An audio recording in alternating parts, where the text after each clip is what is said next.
As you know, I like to do little experiments for you now and again. And today, we've got the old petrol tank, or the diesel tank, out of the Malawi 110. And before I throw it out, I thought we'd play around with it a little bit and see a few bits and pieces about tanks. Because there's more to this tank than meets the eye why I changed it. One of the principal reasons why I changed it,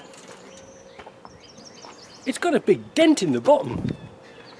Now obviously I'm outside today so I can't really see, but you can see all this lot is stoved in all the way around here, look. Now, in days gone by, when tanks weren't all that bad, I used to blow them up and knock them out. However, in this case it's a little bit more different than that, because we're going to try and film inside the tank. I don't know how we're going to do that, but we'll think of something. But what I've done, as you can see, well, I can't see the bloody thing. Oh, there it is. I've blanked off this return. I've blanked off this return, this breather, the filler using a can of beans, and put a sender in. So that's got my airline attachment. Now I'm going to put a little bit of compressed air in it, but I'm using the regulator. Now, one of the problems again with this tank is, another reason why I didn't use it, one of the captive nuts here has given up, so it might leak out of there. Who knows? This is the first time I've done it. So let's take some pressure up.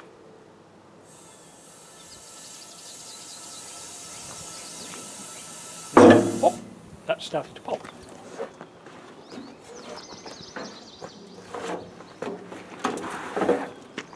Can you see that? Yeah, I think you can. Damn, these LED screens, you can't see bugger all. Well, let's keep putting pressure and see what happens.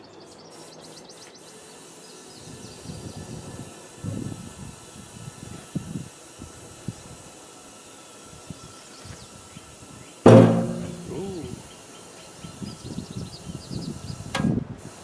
Now that is £20 or what is that? £20 or 300 kilopascals, whoever he is. Well, I do know he is. He invented Roundtree's fruit pascals, didn't he?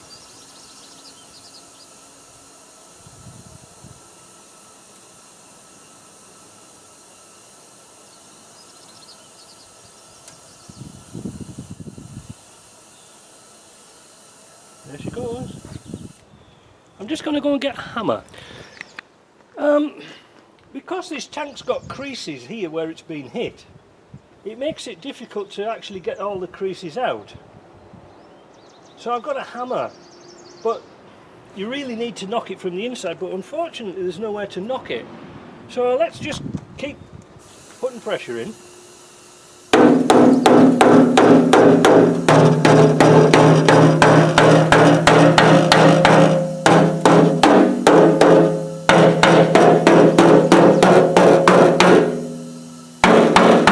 We're going to get, it's not too bad, is it? But like I say, it's leaking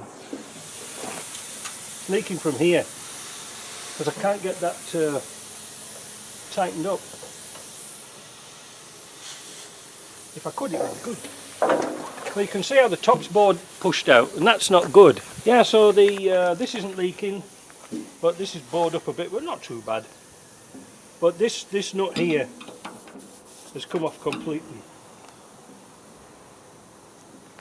So I'll tell you what we'll do. We'll let the pressure off. We'll take this cover off and take this out of here, and I'll show you why we changed the tank.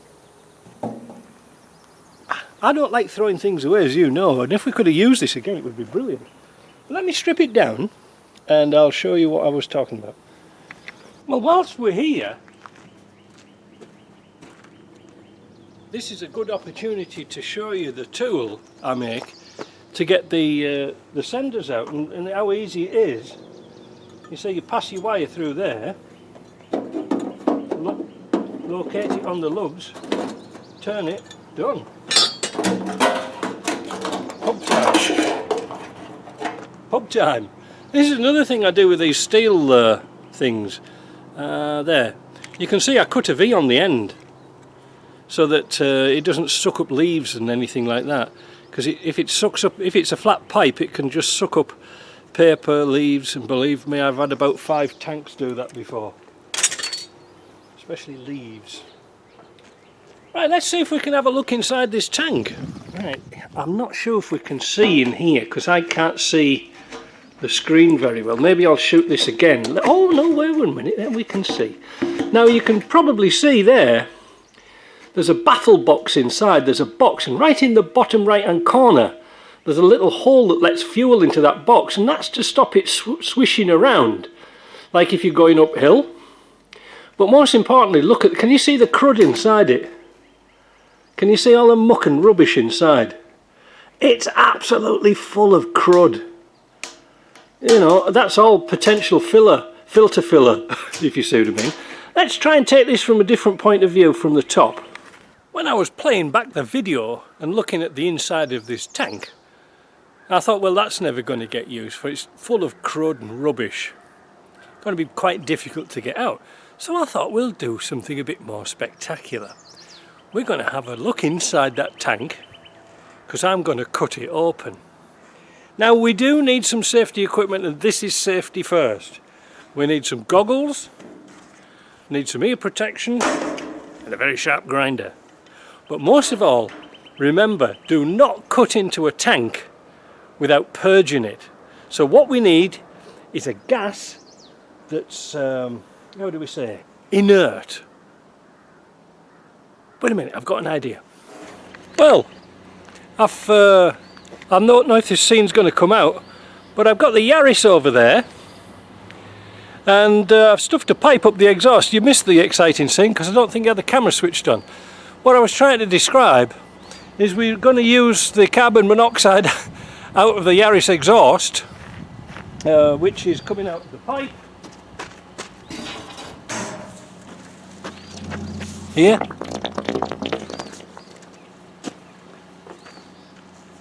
Try not to get any knots in it. We put it in at the highest point. We've got our goggles, we've got our earmuffs. I'm going to cut the tank. Now, like I say, just be careful, don't do this in an enclosed space, and we've got the cars well away, not cause to catch fire. We just don't want to get sparks on the glass, alright? So, well, here you go, there's not many more chopping days left to Christmas.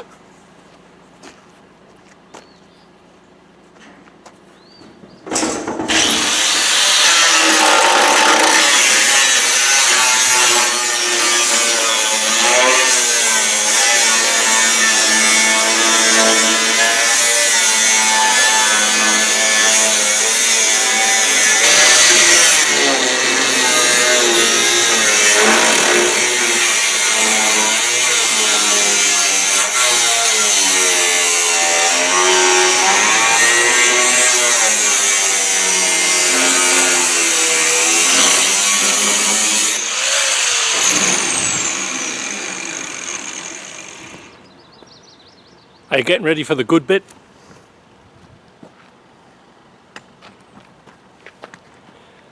We're nearly through.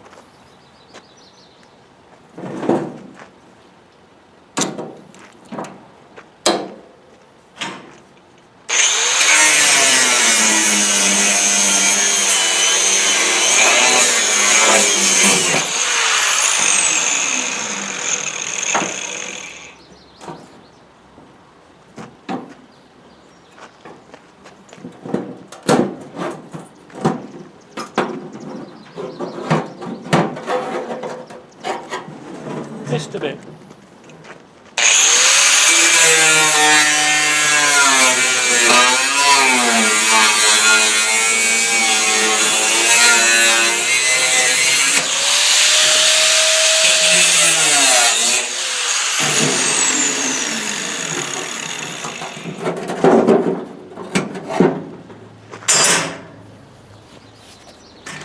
Ah, damn, sweat. Right, here goes. Let's have a look. It's a bit hot.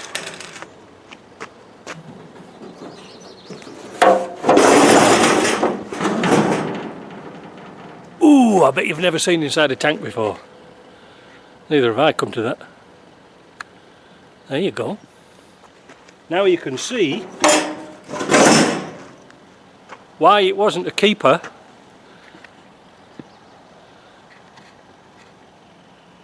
There you go, probably you can see it. I can't see the screen again. But it's full of rubbish. Absolutely full of crap. Oh, that was off. But you can see now the baffle inside the tank and the reinforcement here. There's the square, and in the corners here.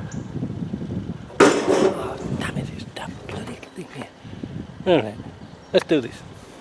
So in the corners here and here, you've got some little holes with an overflow here. So this will fill up with diesel. So when you're swishing around, it'll always pick up some fuel. It's yeah, it's kind of interesting, but my God, is it rusty. And you see what the problem is? The plug's here, but it would have been better at the bottom at its lowest point. You see the drain plug here? Man, I'm struggling to see this bloody thing here. Ah, there you go, that's better, isn't it? So there's the drain bung, but it would have been better here, right in the middle, at the lowest point. So that's the reason why I didn't keep that tank, because, you know, if you go under this crud, there's nothing but rust. Let me go and get some paper towel. I'll keep the camera running so I know it's on. Better turn the car off, otherwise Greta will be having to go at me. Look at this, it's like tar, look. Yeah, it's all rusty underneath.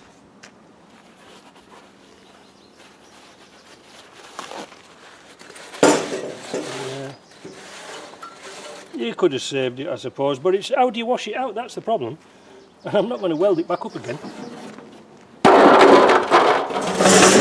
The interesting bit is the top. You can see the breather tube goes right the way into the middle. It just doesn't go here. And now you can see where that little stud had snapped off. But the top's quite good. And you can see where the return breather. So this is the return pipe, and you can see where it goes into here. But that's it. There's nothing special about them, is there? It's like a satin galvanised. There's nothing really special about it. Yeah. Well, I hope you like that. I mean, that was spectacular, wasn't it? Should get a few people even looking at that. So, I think it's about beer time. It's about beer o'clock because it's really warm today. Oh, just out of interest, just before I go for beer, just spotted something else. Now you probably can't pick this up, but here, where it's stamped out, yeah, here, it's stamped out here, but it's got 1, 2, 3, 4, 5, 6 spot welds holding the outer ring on here. So if this is damaged, you're kind of buggered if these have gone, because these are really poor little held on clips, and that's why I like that tool to pull them in nice and square. But there isn't much holding it on, it's not brazed on or anything like that. So what I'm trying to say is, when you put your rubber O-ring seal, it's it can't leak out of the tank, if you see what I mean. It can't, diesel or fuel can't get out of the tank because there's no joints on the inside. That's what I'm trying to get over to you. Right, beer time. See ya.